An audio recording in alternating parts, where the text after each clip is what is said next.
Esse é o primeiro de uma série de conversas, né, que a gente está preparando para vocês, para falar sobre agilidade organizacional e compartilhar um pouquinho aí da nossa experiência de mercado referente a Business Agility e agilidade organizacional com vocês, tá?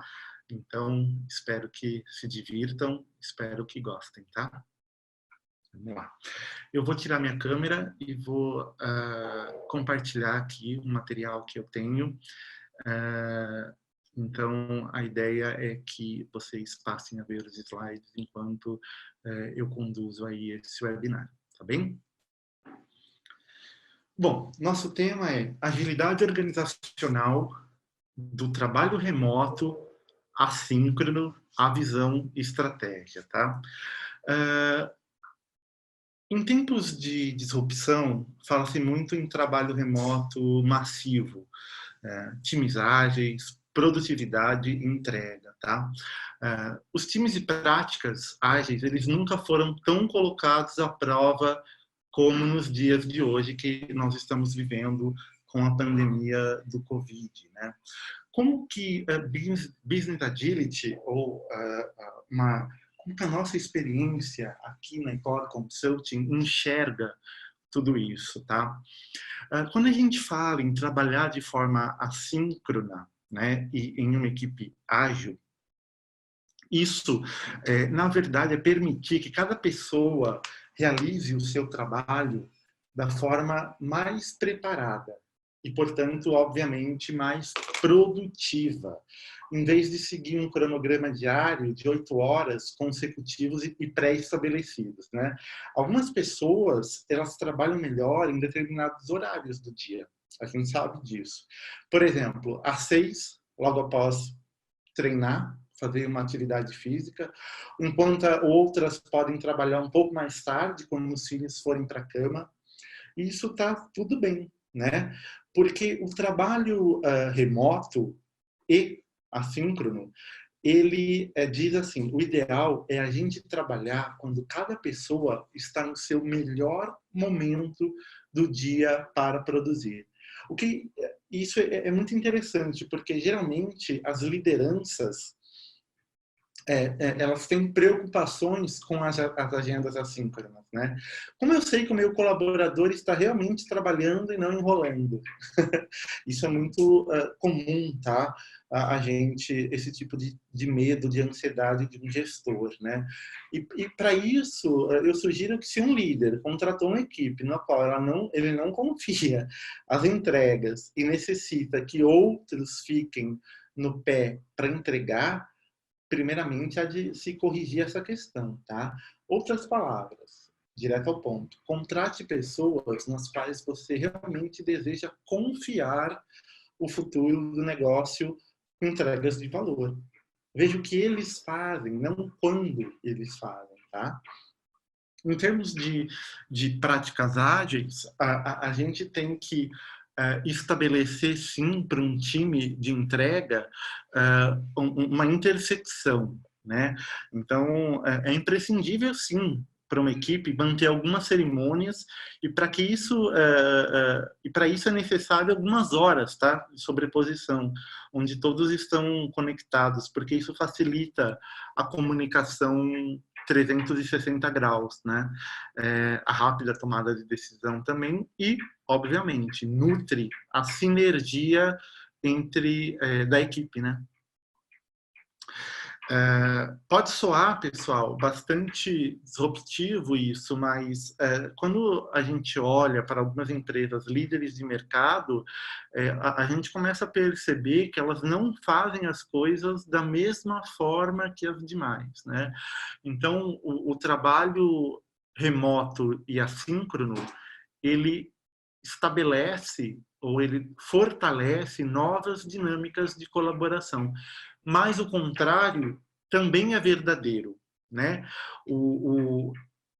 Dinâmicas de colaboração, elas também reforçam, sim, o trabalho e o modelo e a forma como a equipe entrega. O que isso quer dizer? tá? Trabalhar com, assim, as maiores empresas aqui no Brasil, na última década, nos deu, para a Ecor Consulting, uma quantidade incrível de informações, de ideias, para a gente analisar essas novas formas de trabalho, tá? E essas novas formas de colaboração, tá? Isso se resume no quê? Na experiência, no dia a dia, a gente está lá com cada time ou com cada comunidade de entrega, entendendo e aprendendo e, às vezes, ensinando com eles esses novos modelos, tá, de trabalho, né? E uma das primeiras coisas que a gente aprendeu é que os times de entrega e de desenvolvimento de produtos ou projetos geralmente compartilham 3 características em comum.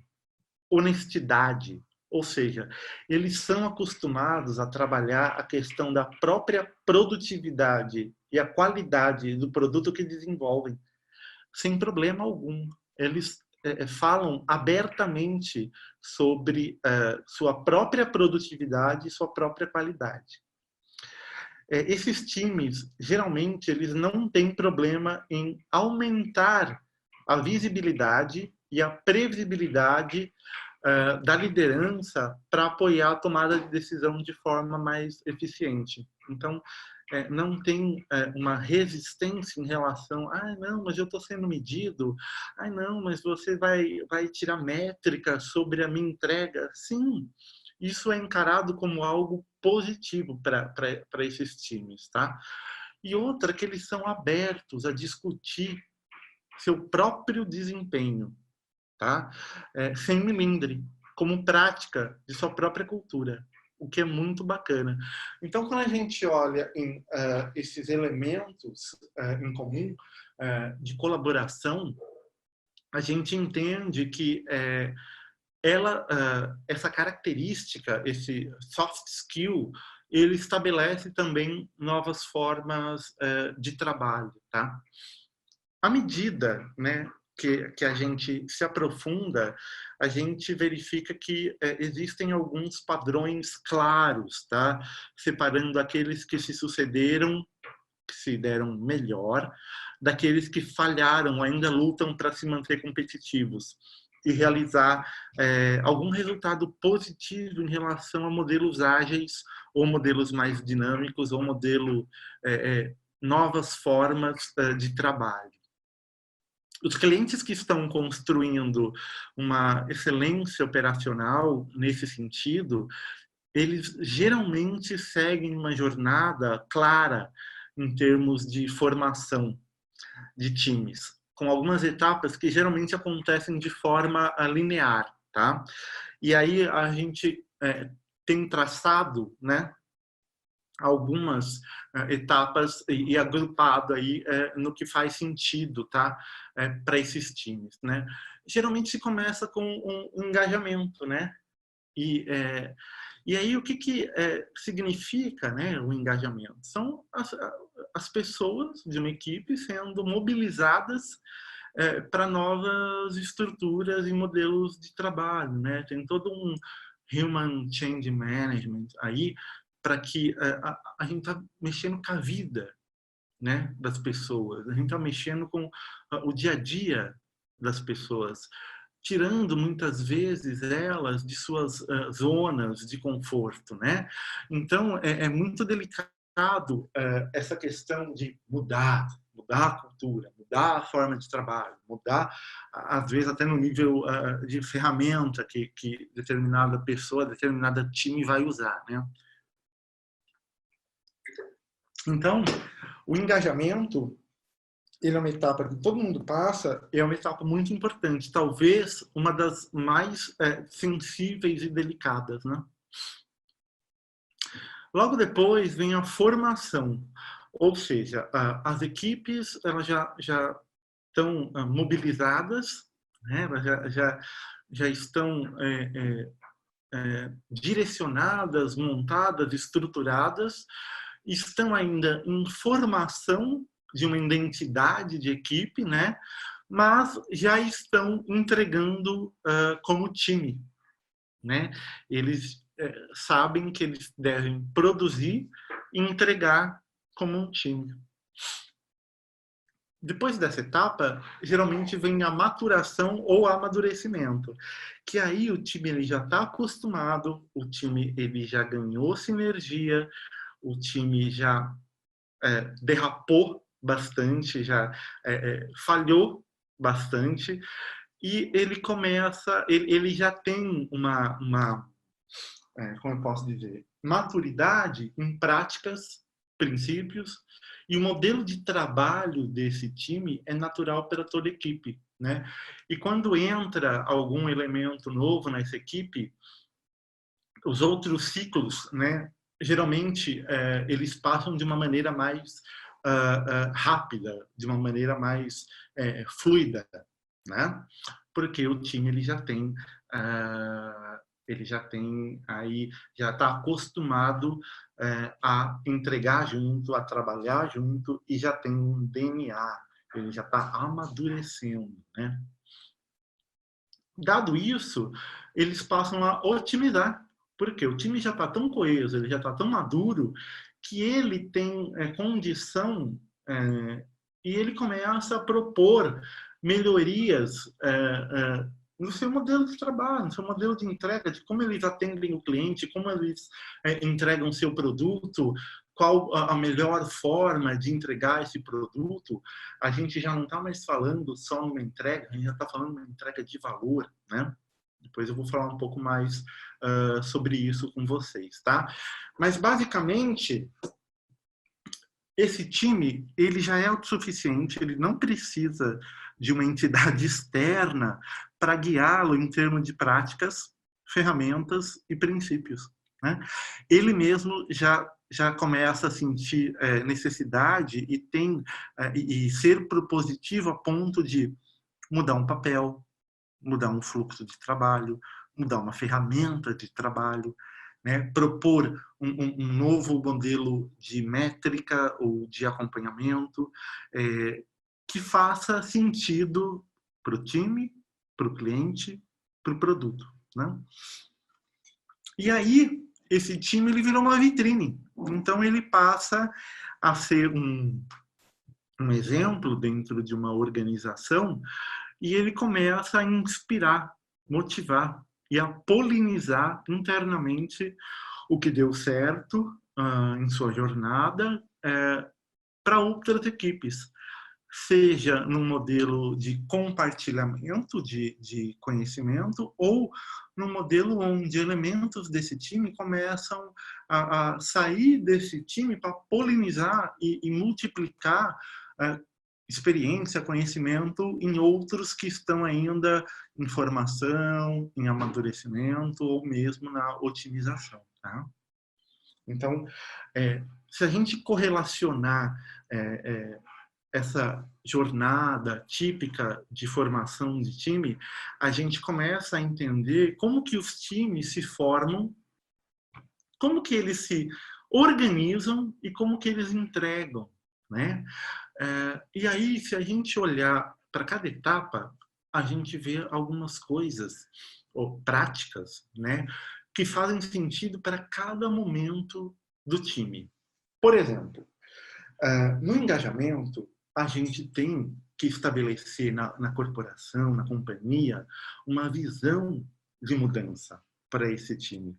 Eles têm que se sentir amparados e sustentados por uma visão organizacional de melhora, de melhoria, de futuro, de estratégia de mudança, né? E para isso tem que haver uma coalizão da liderança. Tem que ser esse empowerment, ele tem que ser sim top-down, porque a gente tem que fazer convergir essa visão, essa coalizão gerencial que é top-down, com o bottom-up, que é o time, que é a formação mais celular ali da entrega, né? Então, é necessário que esse engajamento ele venha amparado por esse tipo de prática, né? E incutir, estabelecer nesse time um senso de urgência. Não um senso de urgência só para eles, mas eles entenderem que é a pauta, que é esse senso de urgência é da organização, tá?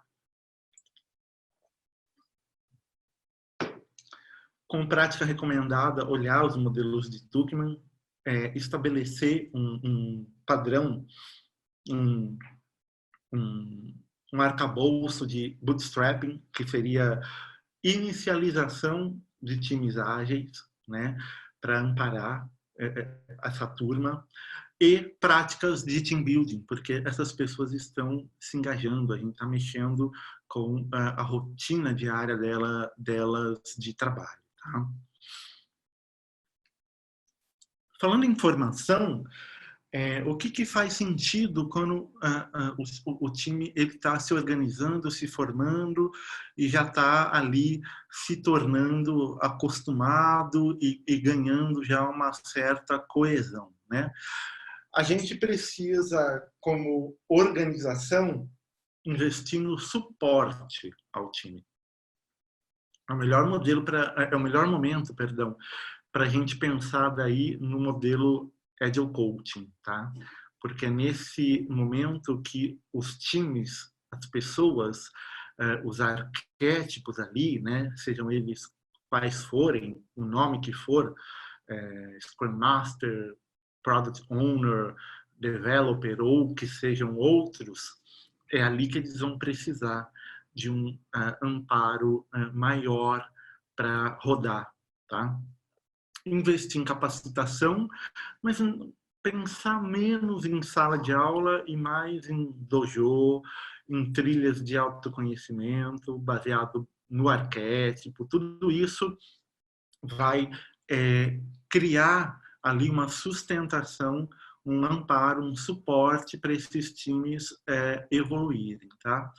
E pensar aqui já em termos de ferramenta de colaboração, de desenvolvimento, ferramentas que o time queira usar, que faça sentido pro time e não como uma recomendação ou uma imposição de uma área de governança e de arquitetura, mas ouvir o time e dizer, tá, com qual ferramenta ou quais vocês gostariam de trabalhar e tentar chegar nesse resultado com eles, se possível, tá?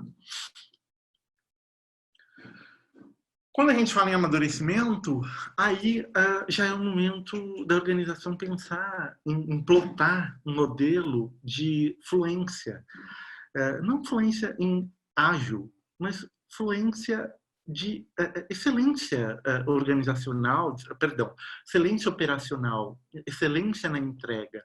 Se vai usar ou não o termo ágil, isso é um mero detalhe, né?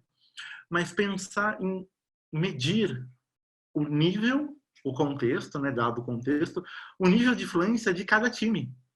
Porque essa maturidade, essas etapas que nós estamos falando aqui, que eu estou conversando com vocês sobre elas não acontecem Big Bang e todo mundo junto, né? Cada time ele vai num ritmo, numa velocidade diferente. Então, não tem receita de bolo, né? E a gente precisa, como organização, olhar para esses times e entender quais estão em quais quadrantes, porque as ações para ajudá-los diferem, né? O remédio, ele não é igual para todo paciente, né? Então, vai ter time que vai tomar 2 gotas, vai ter time que vai tomar 4 gotas, vai ter time que nem vai precisar mais do remédio, né? Fazendo uma metáfora aí, tá? E esse é um momento também que a gente tem que pensar em adesão de práticas ágeis, né? Isso quer dizer o quê? Isso quer dizer que pensar em melhorar o pipeline de desenvolvimento ou de entrega daquele time. Se na formação nós falamos em institucionalizar, instituir ou aderir a ferramentas, aqui a gente já está falando em, além das ferramentas, trazer práticas DevOps para esse time entregar valor sob demanda. Vou falar um pouquinho mais para frente sobre isso, tá? Mas esse é o momento onde a gente aplica ou evolui ou amadurece as práticas DevOps, tá? Quando falamos em otimização, aí, vamos lá, o time ele já está coeso, o time está maduro, o time ele já não foca mais só na entrega, ele já entrega valor, né? Então é o momento da gente trabalhar de cabeça produtização, né? Esquecer o modelo projetizado e trabalhar o modelo produtizado, né? É perene, né? O produto não tem começo, meio e fim. Ele tem um ciclo de vida, né? Diferente do projeto, né? Então, e aí, como que a gente faz isso? A gente aplica o conceito de cadeia de valor, de negócio, né? Então a gente cria as cadeias de valor operacionais e de desenvolvimento, e esse time ele passa a operar não mais com começo, meio e fim, mas numa ideia de cadeia de valor perene, né? Ou alinhada à estratégia da organização, que nunca é algo que muda a cada 3 meses, né? E as práticas que geralmente vêm com isso aí a gente já está falando também em times que obviamente dependem de outros times e aprenderam a trabalhar isso, né? Então, esses times, eles entendem que não é só o umbigo deles, que tem entrega que tem que ser cadenciada, sincronizada com outros times, né? E ele faz essa interface, ele pareia com esses times para uma entrega maior, alinhada a uma estratégia, alinhada a um objetivo, a uma entrega de valor para o negócio, né? Então, é um time que aqui já tem condição de falar em gestão de dependência, né? Em como gerir as dependências que surgem na hora de entregar um produto, um serviço maior para o seu cliente, né? E que isso não seja isolado, né? Eu tenho X times trabalhando sincronizados, cadenciados para atingir um objetivo de negócio, né? Então é isso. E na multiplicação, é muito bacana porque o time já aprendeu, o time performa, o time ele já é uma vitrine, né? E aí a gente, além de nutrir isso, né, e trazer práticas para ele de portfólio, de budget, eles começam a atuar, né, a participar disso, tá?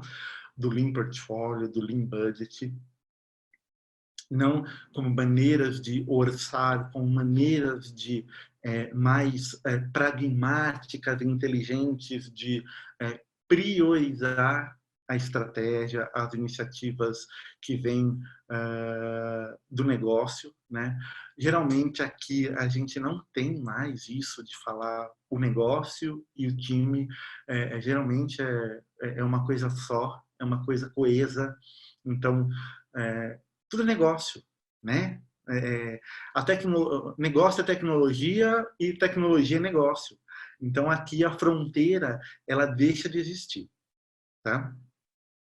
E o nível de transparência é absurdo, porque métricas de entrega, de produtividade, de negócio, no sentido produto, né, estão na pauta do time, e eles têm uma experiência, um conhecimento de tantas entregas que já foram feitas que existe previsibilidade. Então, na hora de ajudar a priorizar uma estratégia de negócio lá do portfólio, uma estratégia de produto lá do portfólio, ou na hora de fazer uma orçamentação ou calibrar um orçamento para responder a uma estratégia de mercado, o time ele contribui porque ele conhece a sua produtividade e ele sabe, de acordo, né, com todas as entregas e toda a jornada dele até aqui, se ele vai ou não conseguir se comprometer com aquilo. E aí é o momento também de multiplicar, de começar a tirar elementos desse time para que acelere a jornada de outros que ainda estão numa tomada ou num pace atrás, tá? Então, é muito interessante isso daí. E quando, se a gente pensar, eu falei muito entrega aqui, né? Existe a partir desse trabalho dos times, né? A gente consegue plotar e ter uma visão holística para a gente correlacionar esse contexto, essa jornada de maturidade dos times da organização para um modelo de maturidade em nível organizacional, né? Então eu começo a agrupar os times, por exemplo, estão em multiplicação, em formação, em otimização, e a gente começa a entender nesses agrupamentos qual é o nível de maturidade da organização. E a gente consegue contextualizar se esse nível ele está mais focado na entrega, se ele está mais focado no valor, ou se ele está mais focado na otimização desse valor ou na otimização do sistema. Vou explicar. Foco na entrega. Os times estão lá, eles geralmente estão em formação e estão entregando. Capotando algumas entregas, outras não, mas estão entregando. Isso quer dizer o quê? Isso quer dizer que a entrega e o foco é priorizar backlog e ótimo, a cada cadência ou time box ou não, a cada ciclo, eles entregam, tá? Seja de uma maneira time box ou contínua. Mas eles não estão entregando uma parte ou um todo. Eles estão entregando a sua parte. Quando essas entregas começam a fazer parte de um todo, de uma feature, de uma funcionalidade importante de um produto, de um serviço, ou de algo que entrega valor para o cliente na ponta, para o usuário final, que habilita um objetivo de negócio, tá? Aí a gente começa a falar em foco no valor. Então, eu não estou entregando só a minha parte, mas eu também estou entregando ela de forma acoplada, cadenciada, integrada a algo maior, né? Foco no valor. Aí, quando a gente começa a otimizar o valor, não estou falando só em uma funcionalidade, um grupo ou algo para o cliente na ponta. Eu estou falando uma cadeia de valor, né? Então, eu estou otimizando o meu valor, né? Então, eu estou criando algo, eu estou realizando um objetivo de negócio e, às vezes, até eu estou encantando mais o meu cliente, porque eu tenho tanta experiência que eu sou tão propositivo que eu consigo dizer qual a melhor estratégia para o produto. Olha que incrível, né? Até chegar num nível de otimização do sistema, da estratégia, né? Extrapola produto, vai para um nível de organização, de que rumo vamos dar para esse produto, né? Isso é uma jornada, obviamente, longa, é uma jornada que raras as empresas que estão, as que estão são famosas e se tornaram as queridinhas aí do mercado, mas é importante dizer que essa excelência operacional, esse modus operandi, é que faz elas estarem no topo onde elas estão, né? E tudo isso é bottom-up, né? Isso vem do delivery, isso vem da entrega, vem do trabalho dos times de entrega, né? Como que a gente coloca tudo isso em prática, né? Como que é bacana essa teoria toda. Vamos imaginar como que a gente conseguiria materializar tudo isso para colocar em prática, né? Primeira coisa é criar uma estrutura para acompanhar os times, né? Seja lá o nome que for dada, né? LACE, Núcleo de Práticas Ágeis, Escritório de Transformação Digital, whatever, né? Qualquer nome, a gente precisa ter, enxergar essa trilha de maturidade de uma maneira baseada em métrica, baseada numa métrica visual e bem fácil de entender, coletar e aplicar. Não adianta a gente querer criar algo extremamente complexo, extremamente cabeçudo, tá? A coisa tem que ser simples. E essa estrutura, essas pessoas, essa comunidade, tá? Ela tem que trabalhar de maneira muito próxima com os times. Empatizar com a dor do time, né? Tratar o time como um cliente, tá? E colher as informações, colher as dores, as oportunidades, ou até o que vem fazendo certo, não é só o que é ruim, mas é o que é bom, o que emerge, o que tem que ser replicado na organização, né? Então, através do quê? Validações, aprendizados, e tratar esse time como um cliente e olhar, né, essa jornada dele, olhar a forma como ele vem se formando, evoluindo, se organizando e tudo mais, e plotar num desenho organizacional, né? E entender que existe um mapa e os times, esse mapa é o desenho organizacional e como que está cada um nesse mapa, né? Como que a gente faz isso? A gente vai correlacionando, né? Então, essa estrutura, ela tem que, obviamente, ser dividida em partes que vão olhar para os times que estão no início, em engajamento e formação, e, obviamente, uma aceleradora para aqueles que já estão mais adiantados no amadurecimento, na otimização ou multiplicação. Novamente, o remédio, as práticas, as recomendações não são as mesmas. Então, é preciso, primeiro, categorizar, né? Cada time de uma maneira muito transparente e simples, tá?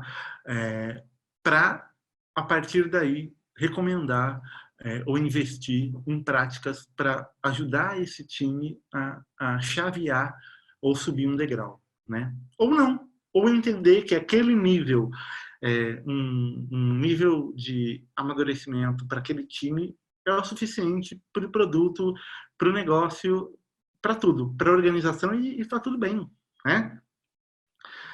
Nutrir, então que ajude esse time apenas a se manter, a se nutrir nesse estágio de maturidade, né? E linkar, obviamente, com o que eu falei desse mapa com a maturidade da organização, que daí a gente vai falar bastante disso na segunda parte desse webinar, tá? Mas, soltando um spoiler, entender que os times que estão em engajamento, em formação, sendo atendidos por um modelo mais incubadora, ele tem foco na entrega e foco no valor no máximo. Ele para aí, tá? E se isso é suficiente para a empresa, tá tudo bem. Mas se não é, a gente tem que ajudar, né? Essa estrutura tem que ser uma aceleradora aí para os times conseguirem focar em otimização de valor e otimização do negócio, do produto, do sistema, tá? Como isso, né? Com práticas que ajude eles a partir do amadurecimento para a otimização e assim por diante, tá? Como que a gente faz isso? A primeira coisa é instituir, e isso é cocriação, né? Nada goela abaixo, junto com os times, um radar de fluência.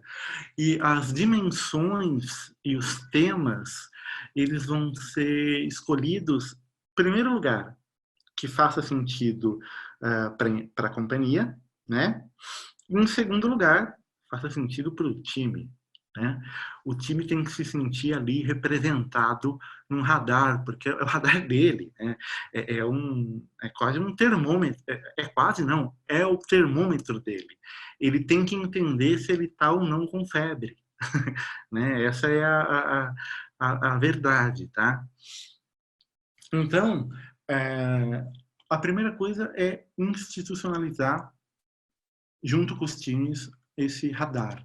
E que esse radar ele não mude a cada ciclo, né?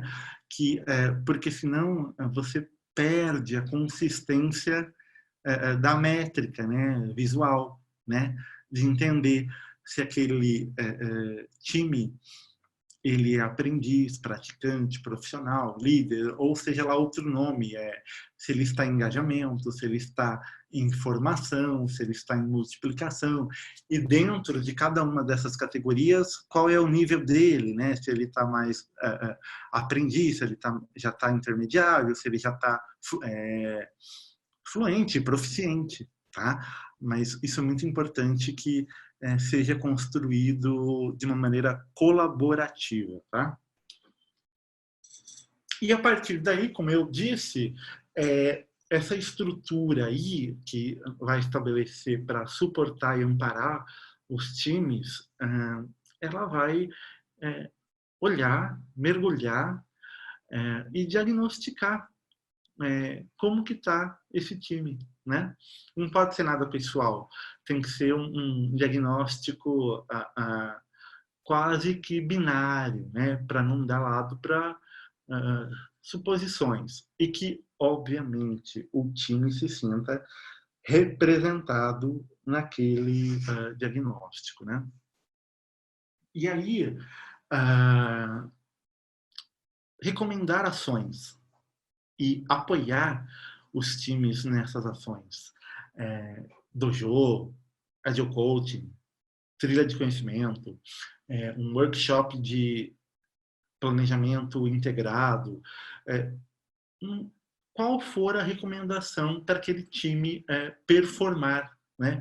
Para tirar o entrave, a barreira que aquele time encontra em ser melhor, tá? Então, isso é muito importante, né? E colocar isso de uma maneira visual, de uma maneira organizacional, de todos os times. É um mapa, né? A gente vai ter aí um mapa da organização baseado na evolução ou no contexto de cada time. Olha que bacana, né? Então, a gente começa a correlacionar algumas informações e entender onde estão a maioria dos times, em que nível estão a maioria dos times e o que está sendo feito para evoluir eles, ajudá-los, né, a melhorar. Né? Então, isso é muito bacana. Resumindo, a gente começou falando de novas formas de trabalho e novas formas de colaboração. E como isso talvez seja a mesma coisa, né? Colaborar muda a forma de trabalhar e mudar uma forma de trabalhar para remota, assíncrona, requer outro nível de colaboração. Falamos também que, para isso, para falar em colaboração e formas de trabalho, é preciso entender profundamente como os times se formam, se organizam e entregam, né? E, a partir disso, correlacionar um modelo de maturidade para a organização e não o contrário, né? Não é top-down, né? Isso emerge do dia a dia da entrega, do dia a dia do operacional, e não o contrário, né?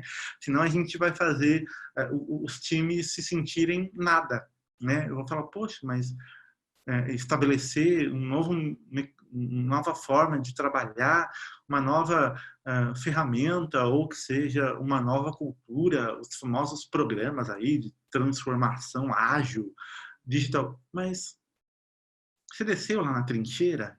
Você viu a vida como ela é? Né? Porque senão a gente começa a tomar decisão top-down e que não conecta com a realidade, né? E que não, no fim das contas, não vai fazer com que a empresa mude, ou melhore, ou consiga tirar bom resultado dessas novas práticas, né? Então, é preciso entender a maturidade do time, agrupá-la para ela refletir a maturidade da organização, né? E aí, como? Criando uma estrutura de maturidade com ações voltadas para o tema e baseado sempre em métricas. Métricas visuais, simples e principalmente fácil de extrair e compartilhar, tá? E a partir daí, direcionar ações de maturação, de maturidade dentro da organização, de uma maneira bem personalizada, de acordo com a necessidade de cada time, tá bom?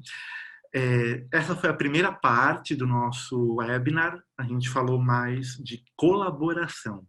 Na próxima, a gente vai puxar e falar em planejamento. E para isso eu vou contar como que a gente olha, né, o planejamento dentro dessa visão de maturidade. Porque também planejar, existem nuances, né, de planejamento. E é muito interessante. E aí eu vou compartilhar com vocês a nossa experiência correlacionando maturidade e práticas de planejamento e gestão. Tá bom? Espero que tenham gostado. Meu e-mail é flavio.lenhari, com i no final, @e-core.com. Fiquem à vontade para me mandar comentários, sugestões, feedbacks. Estamos abertos aí para a gente conversar, tá? Um grande abraço a todos. Obrigado e até o próximo webinar.